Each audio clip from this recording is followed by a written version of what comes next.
Ġiet inawgurata dajsa ġdida fil-flotta tal-Koperattiva tal-Piloti Marittimi. Il-Prim Ministru Robert Abela li kien preżenti għal din l-inaugurazzjoni innota b'sodisfazzjon kif din id-dajsa iturija ċara tal-fiduċja li l-industrija tpoġġi fil-ħila tal-ħaddiema tas-sena li għamlu din id-dajsa f'pajjiżna stess.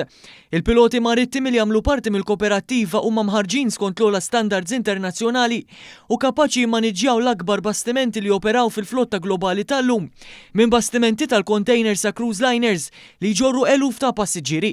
Is-sena l-oħra biss ingħataw madwar 8,000 servizz ta' pilotaġġ fil-portijiet tagħna. Il-Prim Ministru semma fost l-oħrajn il-proġett ta' Shore to Ship li qed jaħdem fil-Port il-Kbir u bħalissa għaddejja ħidma biex titlesta sistema oħra fil-Port ħieles. Dr. Abela sostna li s-sistema li qed titħaddem fil-Port il-Kbir mistennija twassal għal tnaqqis ta' 90% ta' tniġġis fl-arja fiż-żona sal-2030. Dan ifisser impatt dirett pożittiv fuq madwar 17,000 resident. Il-Prim Ministru wkoll għamel referenza għal Viżjoni Malta 2050 li tidentifika s-settur marittimu bħala wieħed mill-10 oqsma ta' priorità li għandhom il-kapaċità li jsawru żvilupp sostenibbli fit-tul.